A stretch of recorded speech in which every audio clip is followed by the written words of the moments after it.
पश्चिम बंगाल मुख्यमंत्री ममता बनर्जी द्वारा 6 मार्च को एसआईआर सूची में नामों के निर्धारण को लेकर धरना देने पर भाजपा प्रदेश अध्यक्ष सामिक भट्टाचार्य ने कहा, अगर वह धरना दे रही हैं तो हम क्या कर सकते हैं।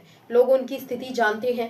लोग जानते हैं कि वह बांग्लादेशी रोगियों, बांग्लादेश से आने वालों और मृत मतदाताओं के लिए धरना दे रही है।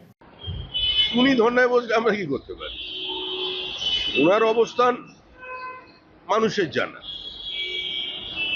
উনি বাংলাদেশি অনুপ্রবেশকারী জিহাদিদের জন্য, রোহিঙ্গাদের জন্য, মৃত ভোটারের জন্য ধর্নায় বসবেন, এটা মানুষ জানে।